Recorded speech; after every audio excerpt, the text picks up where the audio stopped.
यदि जीवन नहीं बदला कोई मतलब नहीं है। बदलना ही चाहिए जीवन।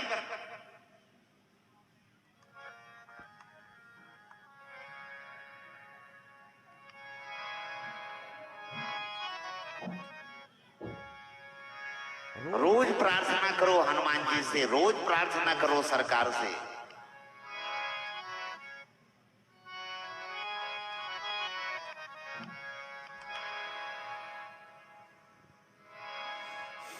परमात्मा प्रभु श्री सीताराम जी की कृपा आप लोगों का निश्चित मंगल करेगा।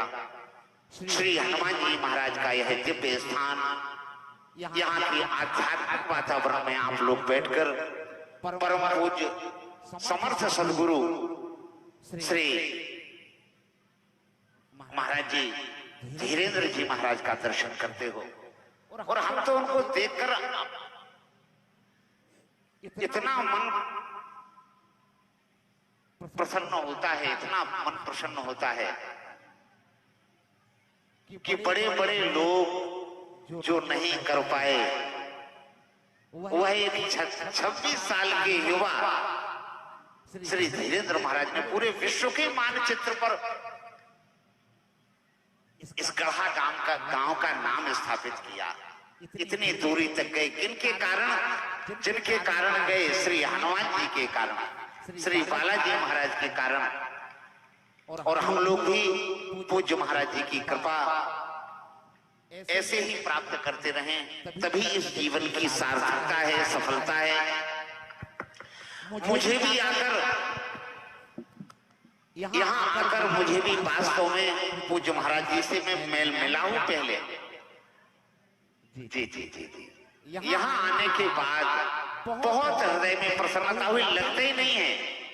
और बड़े यही विशेषता है कि पूज्य महाराज जी की कृपा आप लोगों का मंगल करे। जो भी आपकी बाधाएं हैं, श्री बालाजी महाराज ने आप लोगों के मध्य आया, कुछ कहने और सुनने का मुझे भी अवसर प्राप्त हुआ। पुनः आप लोगों से यही निवेदन कि सिया राम में सब जग जाने, करहूं प्रणाम जोर जुग पाने। मैं आप सबको पुनः प्रणाम करता हूँ। श्री हनुमान जी महाराज के चरणों में प्रणाम करता हूँ। और राष्ट्र नायक युवराज महाराज श्री धीरेन्द्र जी महाराज के चरणों में मैं बारंबार प्रणाम करता हूँ। उनका जो संकल्प है, उस संकल्प में हम सभी लोग सहायक हैं, तन मन धन से, हर तरह से पूज्य महाराज जी के साथ। बोलो बागेश्वर धाम की, बोलो सद्गुरु भगवान की।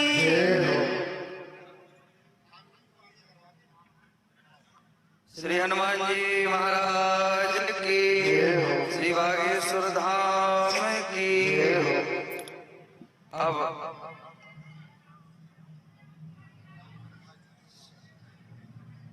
अभी तक हम लोगों ने स्वामी विवेकानंद जी महाराज के मुख से बड़ा सुंदर राम कथा पर वर्णन सुना। अब बस 10-15 मिनट में 2-3 महापुरुष हम सबके बीच में और हैं, तो उनकी 2-2 मिनट वाणी का लाभ लें। इसके बाद हम लोग बधाई में प्रवेश करेंगे, क्योंकि 10 मिनट में ही पूज्य गुरुदेव का आगमन यहाँ होगा। तब तक हम हमारे चित्रकूट से पधारे पूज्य अनुज कृष्ण शास्त्री जी महाराज, जिनका दर्शन आप सभी ने खूब चैनल के माध्यम से भी किया होगा। आचार्य इंद्रेश उपाध्याय जी के संग में आप रहते हैं। और पूज्य ठाकुर जी महाराज कृष्ण शास्त्री जी महाराज के आप परम कृपा पात्र हैं। आपने ठाकुर जी के संग इनका हमेशा दर्शन किया होगा। ऐसे वृंदावन से आए हमारे अनुज शास्त्री जी महाराज, आपके चरणों में प्रार्थना है कि आप भी अपनी वाणी से लाभान्वित करें। और इसके बाद अयोध्या रंग महल से पूज्य महाराज जी आए, वो भी आसन पर यहाँ विराजें। 2 मिनट उनकी वाणी का लाभ। राम हर्षण कुंज से एक गुरु बहन आई हैं, वो भी 2 मिनट अपनी वाणी का लाभ देंगे। और श्री वृंदावन धाम से आपकी कथा नौगांव में चल रही है, तो पूज्य श्री राम सखा जी महाराज, इनका भी सोशल मीडिया के माध्यम से आप सब दर्शन करते रहते होंगे प्रायः। ऐसे श्री राम सखा जी महाराज हम सबके मध्य में विराजमान हैं। आपकी वाणी का भी लाभ मिलेगा। तो गुरुदेव भगवान जब तक यहाँ पधारे तब तक हम लोग और अन्य महापुरुषों की वाणी का लाभ लें। जय श्री सीताराम। श्री बागेश्वर धाम सरकार की जय। सद्गुरुदेव भगवान की जय। राजा रामचंद्र भगवान की जय। अनंत बलवंत श्री हनुमान जी महाराज की जय। श्री सन्यासी बाबा महाराज की जय। जय जय श्री राम, जय जय श्री सीताराम। सुवर्णकूटं रजिताभिकूटं माणिक्यकूटं मणिरत्नकूटं अनेककूटं बहुवर्णकूटं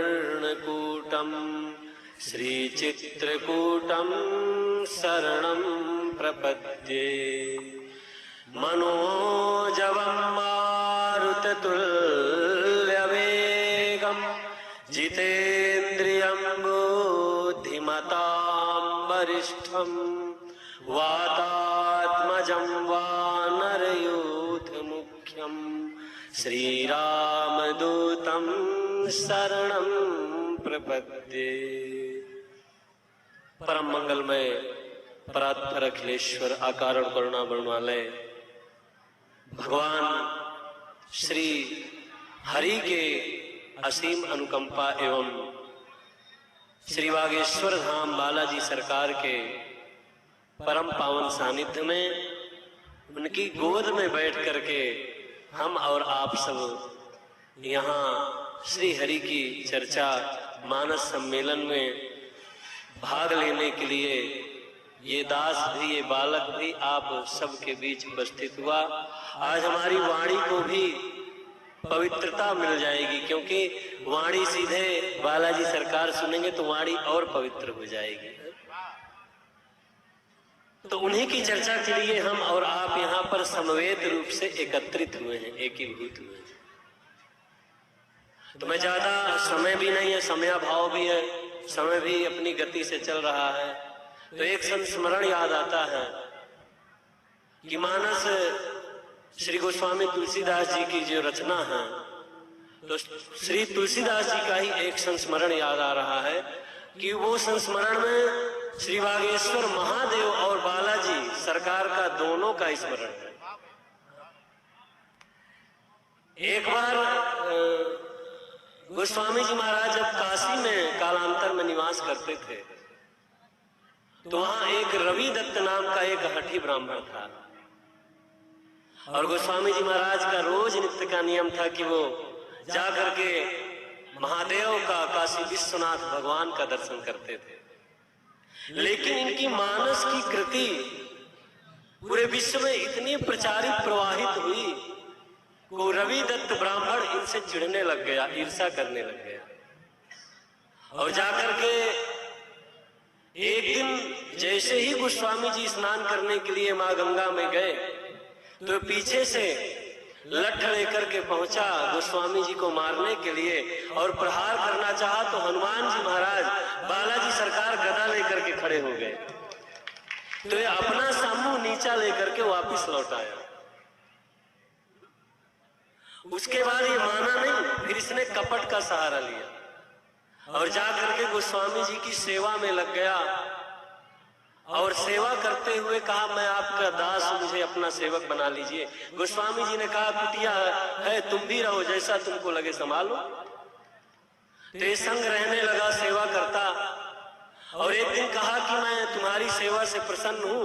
तो गोस्वामी जी ने कहा, तुम मांगो, मैं तुम्हें क्या दे दूं।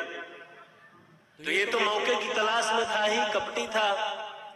इसने कहा कि यदि आप देना ही चाहते हैं ना तो आप काशी को छोड़ दीजिए, आप काशी छोड़ करके चले जाइए। अब ये सुनते ही गोस्वामी जी का हृदय द्रवित हो गया और प्रेमाश्रु भर आए और बोले, तुम काशी नहीं महादेव का मेरा मिलन छुड़वा रहे हो। रात्रि भर नींद नहीं आई गोस्वामी जी को। रात्रि भर अपनी पोटली ओटली समेटे, सुबह स्नान किया और महादेव को प्रणाम करके जैसे ही काशी को छोड़ करके जाने लगे तो मार्ग में महादेव से भी रहा नहीं गया। बागेश्वर महादेव प्रकट हो गए और जाकर के गोस्वामी जी को प्रत्यक्ष दर्शन दिए और बोले कि तुलसीदास आप छोड़ करके काशी मत जाइए। तो गोस्वामी जी ने कहा मैं आपकी आज्ञा मानता हूं, आप मेरे पिता हैं, लेकिन प्रभु वो ब्राह्मण को मैं वचन दे चुका हूं, मैं कैसे करूं? जब वो ब्राह्मण ही मुझे आकर के कहेगा तभी मैं रुक सकता हूं। तो प्रसन्नता की वजह से ब्राह्मण इतना प्रसन्न हुआ कि गोस्वामी जी ने काशी को छोड़ दिया। तो गया सुंदर दूध का अभिषेक करने के लिए विश्वनाथ भगवान का, लेकिन जैसे ही विश्वनाथ के समीप पहुंचा तो महादेव ने अपना किवाड़, अपना पट स्वयं बंद कर लिया और इसको अंदर प्रवेश नहीं मिला। और सूक्ष्म आकाशवाणी इसको सुनाई दी कि अतिशीघ्र जाकर के गोस्वामी जी को वापस ले आओ, नहीं तो तुम्हारा मैं नाश कर दूंगा, सर्वनाश कर दूंगा। अब तो ये अपना समूह लेकर के गया और जाकर के गोस्वामी जी के एक मित्र रहते थे जिनका नाम है टोडर जी। जाकर के टोडर जी के चरणों में प्रार्थना किया कि मेरी तो ऐसी स्थिति है कि मैं गोस्वामी जी को मुंह भी दिखाने लायक नहीं, आप ही चलो। टोडर जी गए, जाकर के गोस्वामी जी के चरणों में प्रार्थना किए कि महादेव की आज्ञा है, वो ब्राह्मण आया है क्षमा मांगने। तब फिर टोडर जी ने उनके लिए एक सुंदर मचान बनवाया, मकान बनवाया रहने के लिए। तो ऐसे ही बालाजी, ऐसे ही बागेश्वर महादेव की प्रत्यक्ष कृपा श्री गोस्वामी तुलसीदास जी पर हमेशा रहती है। तो हम और आप पर क्यों नहीं है? प्रत्यक्ष कृपा। आप यहाँ आते हैं, हम सबको कितना सुख मिलता है, सबके ताप संतापों को बागेश्वर बालाजी सरकार हरण कर लेते हैं। तो हमारे जीवन का यही लक्ष्य होना चाहिए। आज मैं अपनी वाणी को विराम देने से पहले केवल इतना ही कहूंगा कि आप सबके हृदय में विराजमान भगवान महादेव और बालाजी सरकार आप सबके हृदय में विराजमान है। आप सबको वंदन करता हुआ श्री हरि के चरणों में, सब महापुरुषों के चरणों में विनम्र प्रणति निवेदन करता हुआ वाणी को विराम देता हूँ। लेकिन आज हनुमान जयंती है तो भाव है कि एक छोटी सी बधाई श्री हनुमान जी महाराज को 2 लाइन की हम सुना देते। तो यदि केवल एक ही अंतरा सुनाएंगे क्योंकि सब महापुरुष बैठे हैं, इसलिए हम इतना ही निवेदन करते हुए बस यही कहेंगे कि हनुमान जी के लिए जैसे राम जी प्राणों से प्यारे हैं, वैसे हम सबके लिए होना चाहिए यही भाव। क्यों? आप दुनिया में सोना चांदी खरीदोगे, बहुत महंगे होते हैं, बहुत महंगी मड़िया आती है, नगीने एक से एक महंगे आते हैं, लेकिन हमारे राघव जैसा नगीना पूरे बाजार में कहीं नहीं मिल सकता है? राम जैसा नगीना नहीं सारे जग की बजरिया में, राम जैसा नगीना नहीं सारे जग की बजरिया में, राम जैसा नगीना नहीं सारे जग की बजरिया में, राम जैसा नगीना नहीं सारे जग की बजरिया में, नीलमणि जड़ाऊंगी, नीलमणि जड़ाऊंगी अपने मन की मुदड़िया में, राम जैसा नगीना नहीं सारे जग की बजरिया में, राम का नाम प्यारा लगे रसना पे रिझाऊंगी, राम का नाम प्यारा लगे रसना पे रिझाऊंगी, अपने मन में बसाऊंगी, अपने दिल में बसाऊंगी, श्यामल की मूर्तिया को राम जैसा नगीना नहीं, सारे जग की बजरिया। ये मेरा परम सौभाग्य कि इस तुच्छ बालक को, इस तुच्छ दास को भी आज वाणी पवित्र करने का इस पावन धाम में आप समस्त भक्तों के समक्ष, महापुरुषों के समक्ष वाणी पवित्र करने का शुभ अवसर मिला। एक मैं अपनी कृपा बताता हूं, मेरे ऊपर कितनी बड़ी कृपा बालाजी सरकार की। हम तो, हमारे जो गुरुदेव भगवान हैं, अभी तक हमारे गुरुदेव भगवान से ज्यादा विश्व में कोई भागवत की कथा नहीं कर पाया। विश्वविख्यात पूज्यपाद प्रातः स्मरणीय परम वंदनीय आदरणीय भागवत भास्कर श्री कृष्ण चंद्र शास्त्री श्री ठाकुर जी महाराज का ये दास यशस्वी कृपा पात्र है।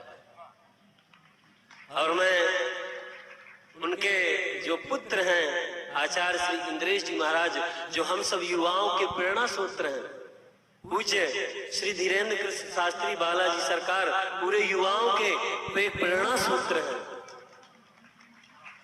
तो मैं उन्हीं के साथ, गुरुदेव भगवान के साथ सेवा में रह करके जो मुझे यहाँ की कृपा प्राप्त हुई, ये गुरुदेव भगवान और पूज्य महाराज जी की जो प्रत्यक्ष कृपा, वो मैं आपको एक संस्मरण सुनाता हूँ। झूला महोत्सव में हर वर्ष कथा होती है चित्रकूट धाम में, तो पिछले वर्ष भी थी। तो ऐसे ही हम कार्ड लेकर के आए बागेश्वर धाम सरकार का दर्शन करने। मैंने कहा एक कार्ड ठाकुर जी को भी, बालाजी को भी निमंत्रित कर दें, आमंत्रित कर दें, एक पूज्य सरकार को, महाराज जी को भी आमंत्रित कर दें। और हमने महाराज श्री से पूछा भी नहीं था, उसमें महाराज श्री का हमने चित्र दे दिया और कई संत महापुरुषों के अपने गुरुदेव भगवान का भी चित्र दिया था। और महाराज श्री को मैंने वो कार्ड दिया और जाकर के बालाजी के चरणों में भी सादर मैंने चढ़ा दिया उसको। और बस यही भाव रखा, यदि मैं सच्चे मन से गुरुदेव भगवान की मैंने सेवा की है और संतों के चरणों में यदि मेरे जरा सा भी प्रेम है और आप बालाजी प्रसन्न हैं, तो पूज्य महाराज श्री कुटिया में आ जाएं तो भाग्य धन्य हो जाएंगे दास। और इतना कह करके हम चले गए, महाराज जी को प्रणाम किया। महाराज जी ने कहा देखते हैं। और उन दिनों महाराज जी पूज्य तुलसी पीठ वाले महाराज जी गुरुदेव जगत गुरु भगवान का पूजन करने के लिए विदेश से आए और पूजन करने के लिए श्रीधाम चित्रकूट गए। और हमारी कथा का अंतिम दिवस चल रहा था। तो वहां से आने के बाद हम भी वहां पहुंचे थे।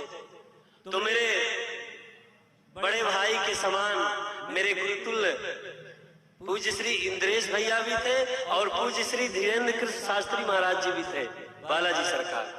मैंने जाकर के चरणों में प्रार्थना किया तो सहर्ष विनम्र स्वीकार किया और अंतिम दिवस की कथा में दास की कुटिया में पधारे, ठाकुर जी को हाथों से झूला झुलाया, भागवत जी का खूब आशीर्वाद वचन हम सब भक्तों को, दास को प्रदान किया और मेरे ऊपर ये प्रत्यक्ष कृपा हो गई। तो आप यदि निष्ठा से आओगे तो यहाँ वो सब मिलेगा जो आप चाहोगे। दैहिक दैविक भौतिक तापा, राम राज काहू नहीं व्यापा।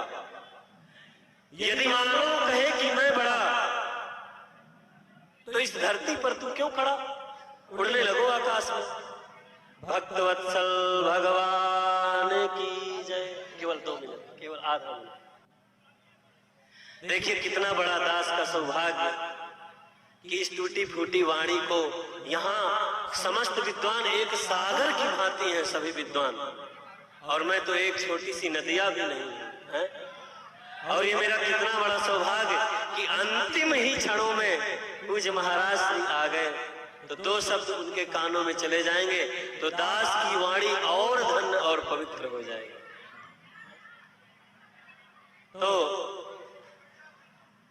यदि अभिमान मत करो, हमारे पास 4 पैसे हो गए, हम बहुत अभिमान करते हैं। जीवन में धन कमाना सरल होना बहुत कठिन है। अभिमान नहीं।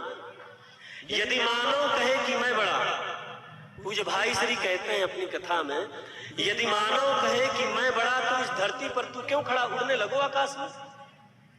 यदि मानव कहे कि मैं बड़ा तो धरती पर तू क्यों खड़ा। यदि धरती कहे कि मैं बड़ी तो शेष के सर पे क्यों पड़ी। गुरुदेव भगवान प्रणाम। महाराज जी, मैं निवेदन कर रहा था कि यदि मानव कहे कि मैं बड़ा तो इस धरती पर तू क्यों खड़ा, और यदि धरती कहे कि मैं बड़ी तो शेष के सर पे क्यों पड़ी,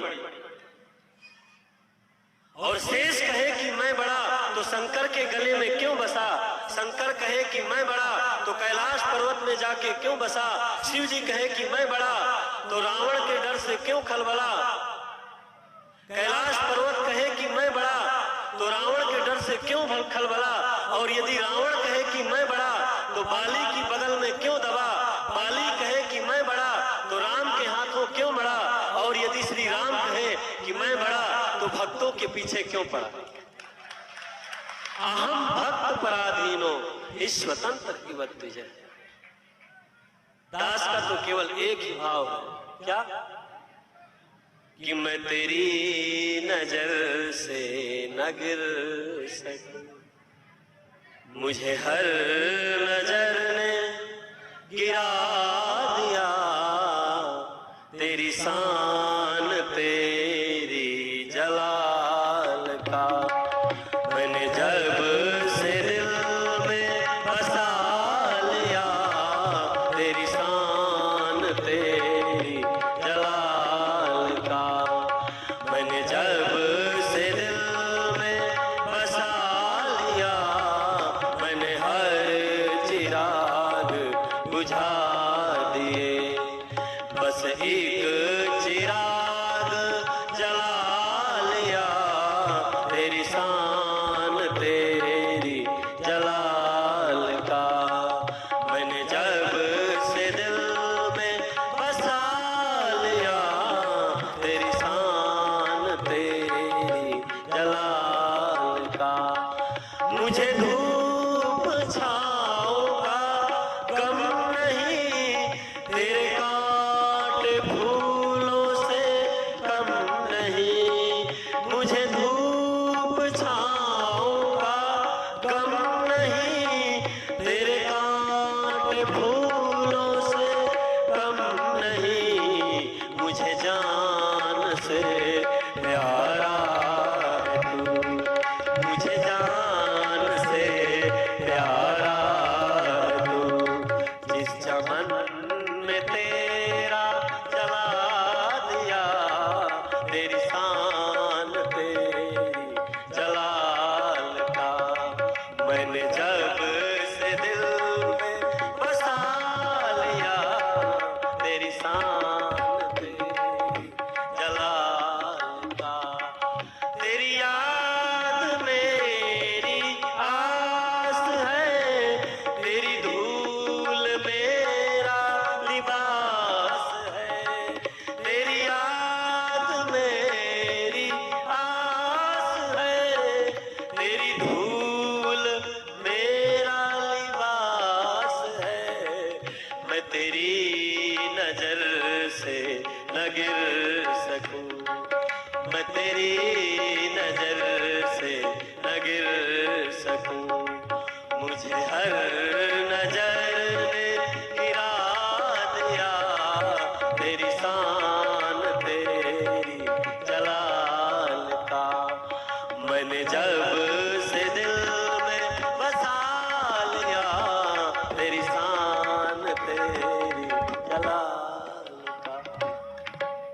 गुनहगारों में शामिल हैं, गुनाहों से नहीं वाकिफ, गुनहगारों में शामिल हैं, गुनाहों से नहीं वाकिफ, सजा तो जानते हैं मगर जाने खता क्या। महाराज जी, ये दास ने ये भाव पूज्य श्री मुरारी बापू को श्री धाम चित्रकूट में सुनाए। एक आपके लिए छोटी सी पंक्ति। आसमां को नींद आए तो मैं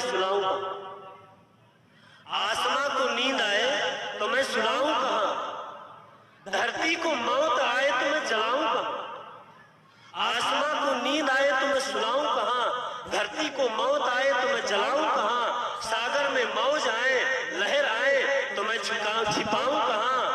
और हे बागेश्वर सरकार, हे बालाजी सरकार, आपकी याद आए तो मैं जाऊं, आपकी याद आए तो मैं जाऊं।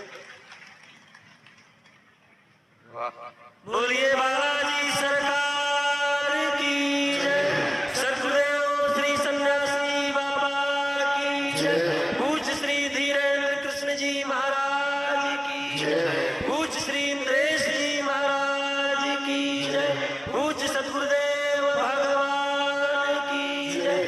जय जय श्री सीताराम।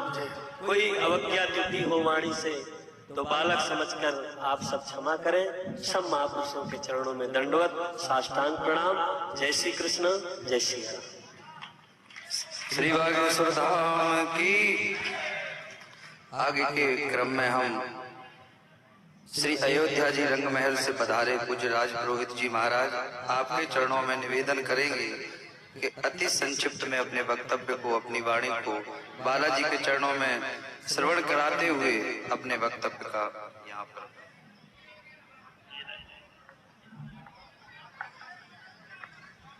इसके बाद में श्री शशि शेखर जी महाराज जी के चरणों में अपनी वाणी को अर्पित करेंगे।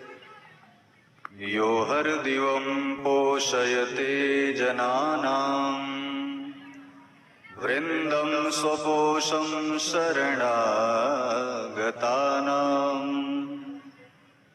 सन्तर्पयन् स्वास्वमनोरथैश्च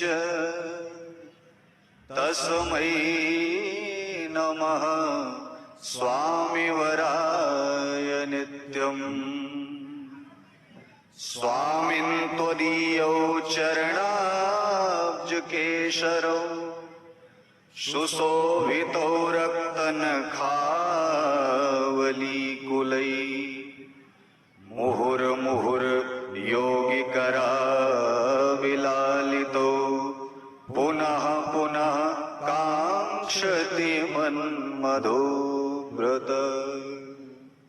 गुरुर्ब्रह्मा गुरुर्विष्णु गुरुर्देवो महेश्वरः गुरुर्साक्षात् परब्रह्म तस्मै श्री गुरुवे नमः। प्रेम से बोले बालाजी महाराज की, बागेश्वर धाम की। आनंद नहीं आया? ये जो टावर से नेटवर्क आपका कट रहा है, अब तो पूज्य महाराज जी भी मंच पर विराजमान है, थोड़ा अच्छे से जयकारा लगाइए। बोले अंजनी के लाला की। अब लगा कि हम बागेश्वर धाम में बैठे। बड़ा ही परम सौभाग्य पूज्य महाराज श्री के चरणों में दास का नमन वंदन स्वीकार हो। टूटी फूटी वाणी से आप लोगों के समक्ष एक भाव रखता हूं, जैसे कि टावर से मोबाइल में नेटवर्क आता है, वैसे ही परम पिता परमेश्वर परमात्मा, जो कि विद्वानों ने, कुछ लोगों ने इसको जयंती के रूप में कहा, कुछ लोगों ने जन्मोत्सव के रूप में कहा, लेकिन पूज्य बागेश्वर धाम बालाजी महाराज का प्राकट्य उत्सव मनाया जा रहा है, ऐसा जो है पूज्य सरकार ने कहा। और जयंती किसकी मनाई जाती है? जयंती किसकी मनाई जाती है? अश्वत्थामा बलिर्व्यासो हनुमान च विभीषणः कृपा परशुरामश्च सप्तैते चिरंजीविनः। ये ऐसे 7 लोग हैं, देवताओं में हनुमान जी चिरंजीवी हैं, तो उनकी जयंती क्यों मनाई जाए? प्राकट्य उत्सव मनाया जा रहा है इस दिव्य मंच पर। ऐसे पूज्य बागेश्वर धाम बालाजी सरकार के पावन चरणों में बैठ करके आज सौभाग्य मिला है। ये संतों का सौभाग्य है, संतों का प्रसाद है। गोस्वामी तुलसीदास जी ने अपने सुंदर शब्दों में वर्णन किया है। प्रथम भगति संतन कर संगा, प्रथम भगति संतन कर संगा, दूसरी रति मम कथा प्रसंगा, दूसरी रति मम कथा प्रसंगा। सन्यासी बाबा, एक सुंदर सा भाव है वृंदावन के एक परम संत, ये पूज्य रामायणी जी का ही भाव है। इस मंच पर उनके घर की पावन पवित्र विभूतियां विराजमान है। सौभाग्य है कि वो छोटा सा भाव प्रस्तुत करने का अवसर प्राप्त हो रहा है। संत माधवदास जी वृंदावन में विराजमान थे, निवास करते थे। नित्य भिक्षा के लिए वो आते जाते थे और रास्ते में ही एक माँ, एक बूढ़ी माता का घर पड़ता था। जब भी उस रास्ते से गुजरते तो उस घर में भी उस माँ को प्रणाम करने के लिए संत भगवान जरूर जाते और क्या कहते, भिक्षाम देहि। और इतना धन धान्य से वो परिपूर्ण घर था, सब कुछ था, बहू थे, बेटे थे, लेकिन वहां एक कमी थी, केवल पोता नहीं था। वहां पर पोता नहीं था, बस इतनी सी कमी थी। बाकी वो धन धान्य आदि से सब कुछ परिपूर्ण वो घर था। लेकिन संत माधवदास जी भी संत हृदय नवनीत समाना। और एक चीज कह रहे हैं गोस्वामी जी, जाने सुसंत अनंत समाना। ऐसे सुंदर विभूति बैठे हैं जिनके इस महाकुंभ की गहराई ही नहीं पता है, इसमें हम सब लोग गोता लगा रहे हैं और फिर भी कुछ नहीं मिल। कुछ लोग तो यहाँ केवल ये समझने आए हैं कि है क्या, और कुछ लोग ये देखने आए हैं कि हो क्या रहा है। यहाँ की महिमा सब अलग है। अभी तो बारात का वर्णन सुंदर पूज्य श्री जो है अपने मुखार बिंद से ऐसा सुंदर रस बरसा रहे थे कि बुंदेलखंड की पहली कथा ऐसी थी जो मैंने अपने कानों से श्रवण करी। आज मेरा साहस हो रहा है वास्तव में। मैं आपको एक छोटी सी एक लाइन में घटना बताऊं कि मैं ट्रेन से जब निकला लखनऊ से तो मेरे पास टिकट ही नहीं था, और जब टिकट के लिए जब बागेश्वर धाम के लिए चला तो वहां एम्स के एक डॉक्टर मिल गए और उन्होंने कहा, अरे गुरुजी आप कहाँ जा रहे हैं? तो उनसे मैंने झूठ बोल दिया, पूज्य महाराज जी, मैंने कहा कि मैं जा रहा हूँ छतरपुर। मैंने ऐसा बोला तो उनके पास एक टिकट एक्स्ट्रा हो रहा था। उन्होंने कहा कि आप भी इसी टिकट में चले चलिए और आते वक्त चले आइएगा। बालाजी की ऐसी कृपा जो कि मैं भी मोबाइल फोन में ही देखता था, और उनके साथ ही मैं एसी में आया और एसी में ही गया। 3 दिन यहाँ कन्या विवाह में, जिसको मैं केवल फोन पर देखता था, जो मिलने की कोई कल्पना नहीं थी।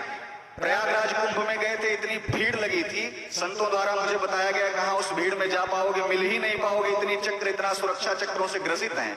तो मैंने कहा कि हो सकता है बालाजी कृपा कर ही दें, और ऐसी कृपा करी बालाजी ने।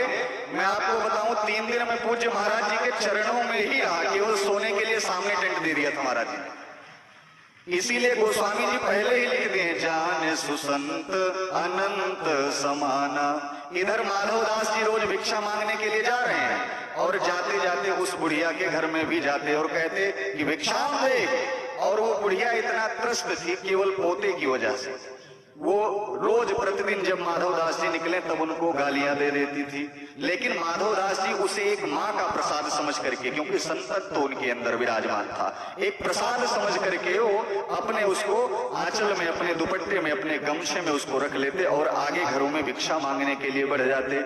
ऐसे ही एक दिन चलता रहा और वो बूढ़ी माता पोछा पोता, आज तो पोछा हो गया है, पहले वो पोता होता था, दीवाल पोती जाती थी पूज्य महाराज श्री, उससे गोबर से दीवालों को पोता जाता था, उसी को लेकर के वो बूढ़ी माता पोता लगा रही थी। और अचानक संत माधवदास जी उसी गली से गुजर रहे थे और जैसे ही पहुंचे कि माता भिक्षाम देहि, बस बूढ़ी माता को क्रोध आया और वही पोता उठा के संत भगवान के मुंह पे मार दिया। और उस मुंह पर तो नहीं लगा, लगा कहाँ, छाती पर लगा। आप देखिए संत महात्मा विप्र की छाती, विप्र जो है नारायण की छाती में लात मारने का साहस रखता है, तो एक भक्त भगवान की छाती पर प्रहार करने का भी साहस रख सकता है।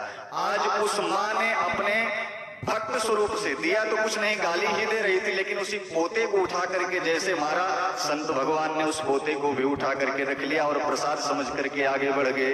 वही पोता संत भगवान अपने आश्रम में ले जाए और लेकर गए और उसको अच्छे से धुला, घी में डुबोया और उसी पोते को फाड़ करके एक सुंदर सा दीपक बनाया, जो कि शिव जी के मानस मंदिर में दीपक सा जलता है। क्या वही दीपक जल रहा है, और उस पोते का जो दीपक बनाया घी से जल रहा है, वो दिव्य प्रकाश, जो प्रकाश पुंज उस मंदिर में शोभायमान हो रहा है। आज पोता भी कह रहा है कि संतों की संगति उस पोते को प्राप्त हो गई। और इधर क्या हुआ, जो पोता माँ ने उस संत महात्मा प्रसाद में दिया था, माधवदास जी को दिया था। तो माधवदास जी भी कहते हैं, संत माधवदास भी अरे उत्तर इसी का देगा, अरे पोता तूने दिया है तो जा पोता तुझे मिलेगा। ये संत की महिमा है। अब और सुन लीजिए, पूज्य सन्यासी बाबा की कृपा क्या है।